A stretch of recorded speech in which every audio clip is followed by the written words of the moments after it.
le rejet, c'est particulier. D'ailleurs, j'associe un petit peu les deux, rejet et trahison. Et étonnamment, ce sont deux blessures qui ne sont pas forcément considérées comme des blessures, mais plus comme des émotions légitimes. C'est-à-dire que on va considérer qu'on a été rejeté ou qu'on a été trahi. C'est-à-dire on va alimenter ces deux croyances dans l'accusation des autres. On m'a rejeté, et donc effectivement il y a quelque chose qui est considéré comme pas juste, surtout que le rejet, la croyance que alimente cette blessure au niveau des organes sexuels, c'est je n'ai pas le droit d'exister ou je n'ai pas le droit de vivre. Et elle se construit souvent quand par exemple les parents voulaient un petit garçon et qu'ils ont une fille. Ou quand les parents ne voulaient pas, ne souhaitaient pas forcément un enfant,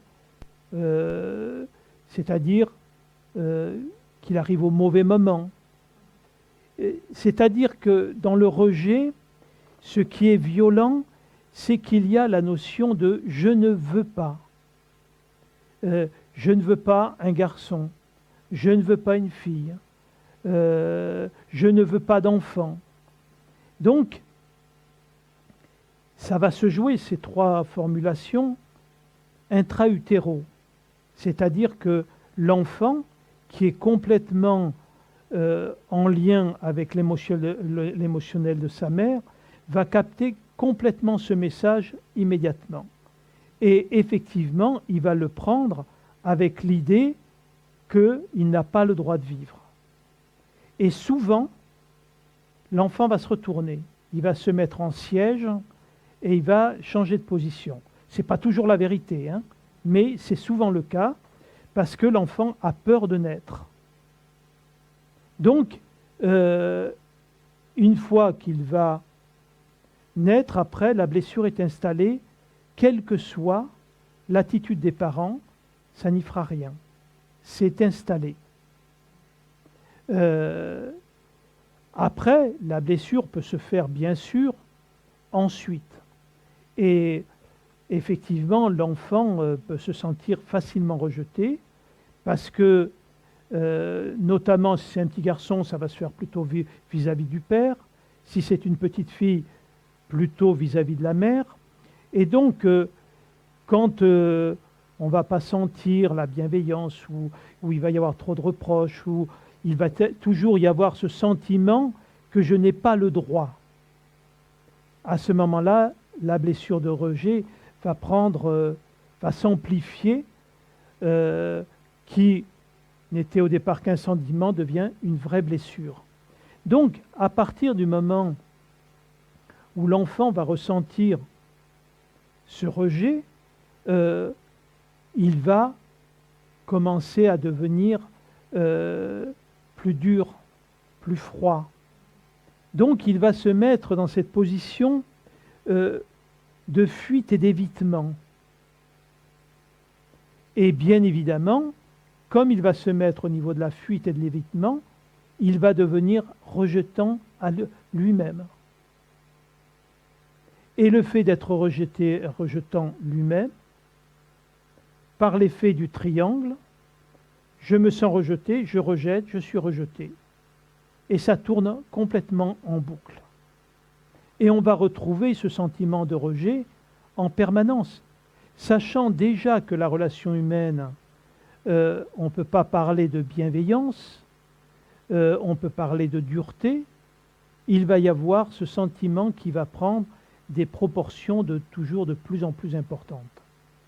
Jusqu'au point que quand le rejet est vraiment installé, c'est très difficile d'en sortir. C'est très difficile d'en sortir parce que ça devient une protection.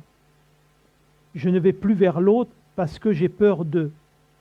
Et ça crée un mur qui s'épaissit et qui fait qu'au bout d'un moment, la personne qui vit dans le rejet, elle est complètement enfermée et elle ne peut plus en sortir véritablement, ou tout au moins très difficilement.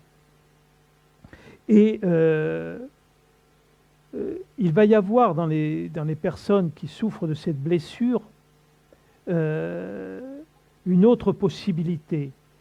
Là, on a parlé de la possibilité que ces personnes se ferment, mais il y a celles qui en souffrent véritablement et qui vont essayer de retrouver de l'appartenance. Et dans ce cas-là, elles vont rentrer dans un schéma de perfectionnisme. C'est-à-dire qu'elles vont tout faire pour essayer d'être irréprochables. Comme ça, si je suis irréprochable et que je suis donc parfait, forcément les autres vont m'accueillir et ne vont pas me rejeter. Donc, cette stratégie, à la limite, on pourrait dire qu'elle est quand même, elle pourrait marcher, mais malheureusement, elle ne marche pas. Parce que les gens qui veulent être irréprochables, et le problème, c'est qu'ils deviennent hyper susceptibles. Ils font tellement d'efforts pour être irréprochables que le moindre reproche qu'on peut leur faire, c'est vécu comme une agression. Et donc, il n'y a plus de communication possible. La personne en face, d'une personne qui souffre du rejet, va plus oser, plus rien lui dire, de peur du conflit. Et petit à petit, effectivement, la personne se sent encore plus rejetée. Encore une fois, c'est comme je l'ai dit, on ne s'en sort pas de cette blessure parce qu'elle est liée à l'individualité. Si vous quittez l'individualité, cette blessure disparaît immédiatement. Alors je ne dis pas que c'est facile, hein, attention, hein, mais on peut le voir. Et c'est en voyant ces schémas-là que progressivement, on finit par en rigoler. Mais vraiment, hein, je vous assure, quand au bout d'un moment, on voit les blessures, on voit le mécanisme, on se dit, mais c'est pas possible, quoi, je ne vais pas me faire piéger par un truc comme ça. C'est tellement grossier. Mais tant qu'on ne les a pas vus, on s'identifie et on est pris dans le truc. Et on croit que c'est vrai. Vous voyez, pardon, je vous donne un exemple. Excusez-moi de vous couper. Je pensais à une jeune femme qui venait me voir et qui était dans la blessure du rejet et qui était dans une grande souffrance. Et elle vient me voir en consultation et elle me dit oui, en ce moment au boulot, je sens bien, tout le monde m'évite, etc. Ils parlent dans mon dos, il y a une cabale contre moi, etc. Tout ça. Bon. Et elle était en grande souffrance là-dedans. Elle me dit ça et moi je me branchais sur la situation. Et je me disais, mais c'est bizarre, ça je ne sens pas ça, quoi. Hein. Pourtant, ce qu'elle me disait, je veux dire, c'était très cohérent, très juste. Bon, j'ai dit, écoutez, je ne comprends pas trop tout ça. Bon, bref. Et le rendez-vous suivant, elle vient et on en reparle. Elle me dit, bon, excusez-moi, pour la dernière fois, je crois que j'ai fait un peu de parano. En fait, effectivement, il l'évitait. Il parlait dans son dos, ils étaient en train de préparer son anniversaire. Donc, quand on est pris dans un truc, on peut se faire tout un monde, comme un enfant qui va dire il y a un monde dans le placard. Et il y croit, il pense que c'est vrai. Il suffit de le voir et hop, ça disparaît. Vous voyez ? Oui. Donc, j'entends bien la question parce que, évidemment, je comprends bien qu'est-ce que je peux faire. Le problème, c'est rien. Rien dans le fait de poser des actes, etc. Parce qu'on va poser des actes à partir de la blessure. Il suffit d'observer, de voir le mécanisme. Alors par rapport à cette observation, ce que j'ai pu observer, c'est que il y a comme quelque chose de générationnel ou de transgénérationnel, c'est-à-dire, je sais pas comment vous allez, mais ma mère a vécu ce rejet. Bien sûr. Moi, voilà, comme ça, elle n'a pas travaillé dessus ou qu'elle n'a pas lâché, ou je ne sais pas. En tout cas, moi, à ma naissance, c'est ce qui s'est reproduit.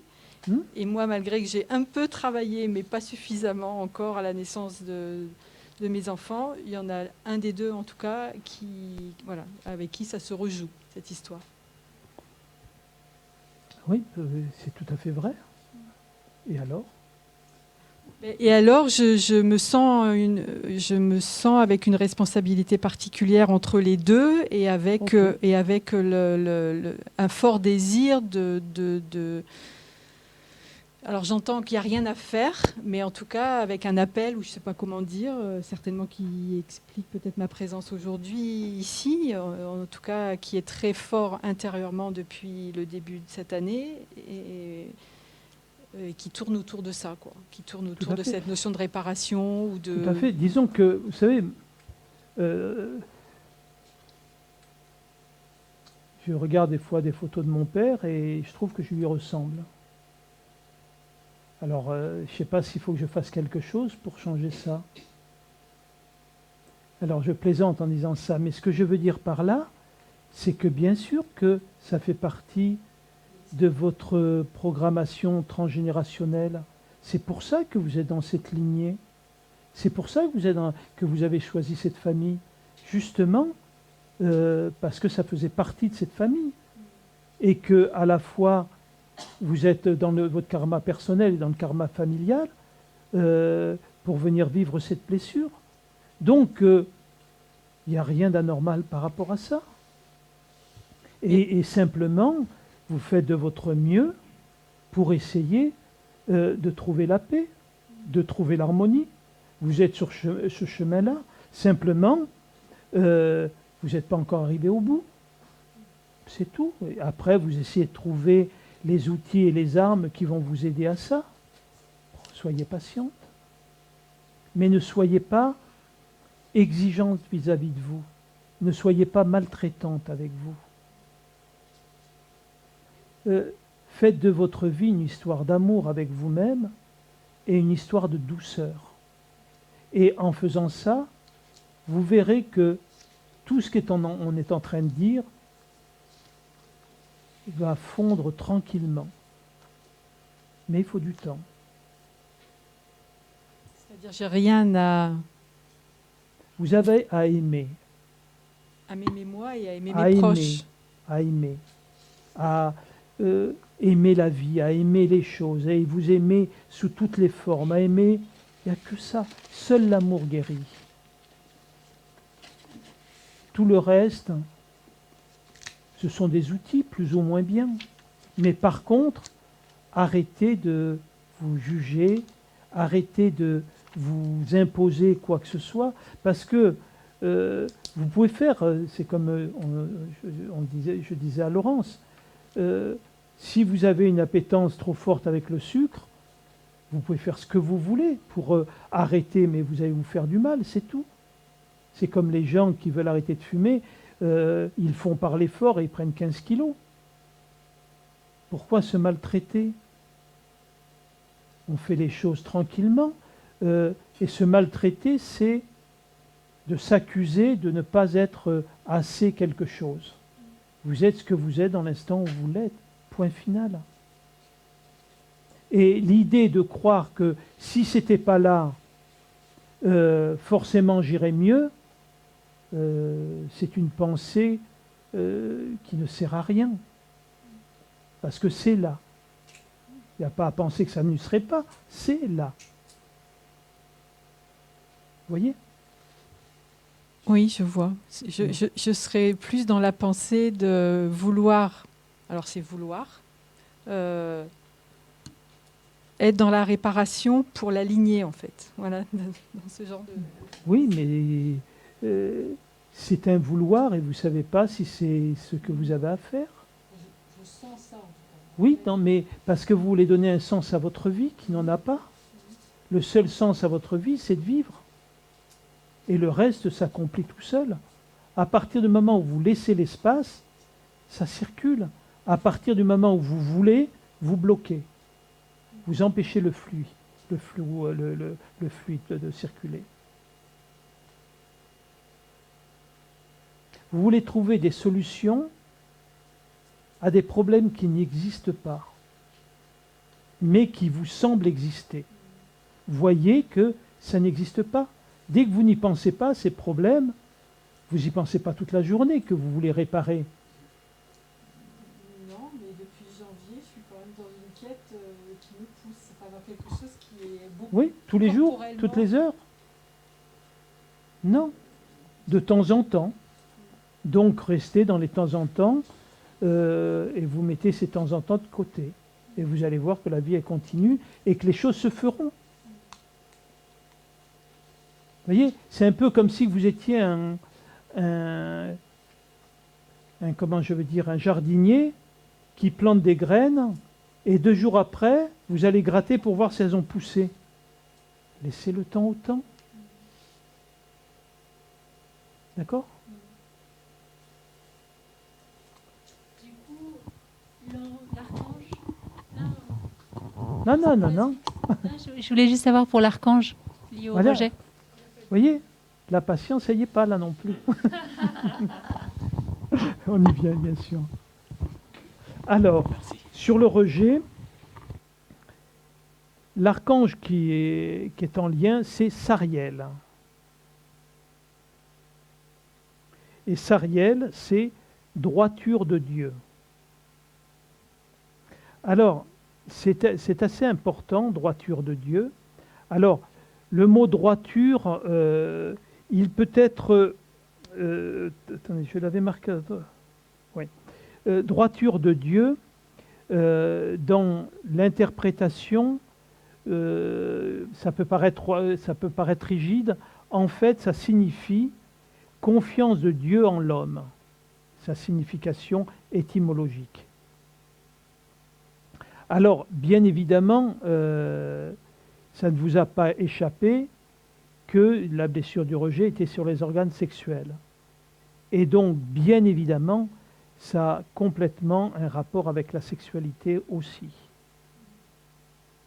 Donc, effectivement, quand la blessure de rejet est très active, il y a une sexualité qui est dans la culpabilité. Parce que, en fait, si je n'ai pas le droit de vivre, je n'ai pas le droit de recevoir du plaisir. Donc la sexualité va être vue comme le fait d'une aspiration à des désirs bestiaux. Ce que d'ailleurs l'Église ne s'est pas manqué effectivement de souligner.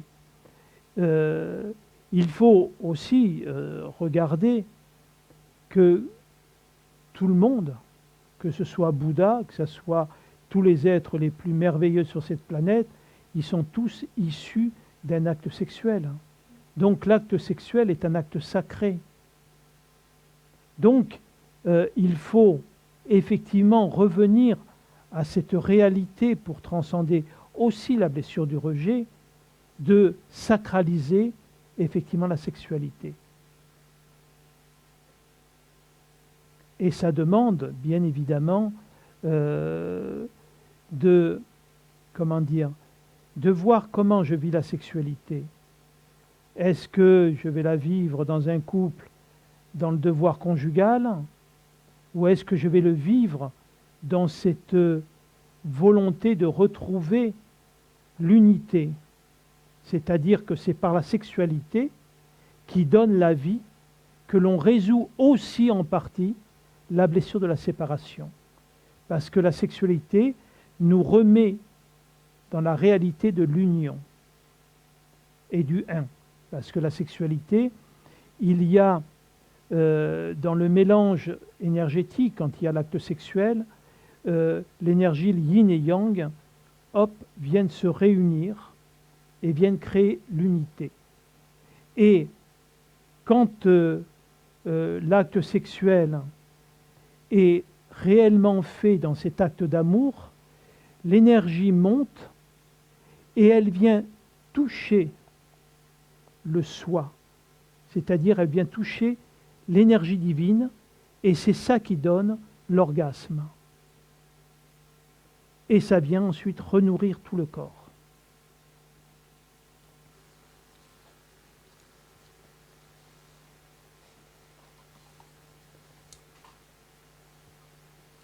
Ensuite, j'ai pas parlé de l'émotion pour... Si, j'ai parlé de perfectionniste. Ah, l'émotion. Le rejet, c'est beaucoup la culpabilité. Beaucoup la culpabilité qui est liée comme émotion, de ne pas être parfait. Et donc, je n'ai pas le droit à la vie. Effectivement, il y a une culpabilité parce que c'est que si j'ai pas droit, c'est que je ne suis pas assez bien ou que je n'étais pas ce que mes parents attendaient de moi. Et alors, dans ce qui vient d'être dit, c'est pas la petite peur. Derrière toutes les blessures, il y a la grande peur. D'accord? Mais après, il y a les petites peurs émotionnelles. Ça, c'est autre chose. D'accord?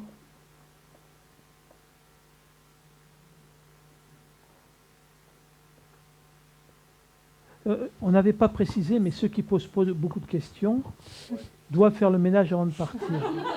On n'avait pas précisé au cas où. Hein.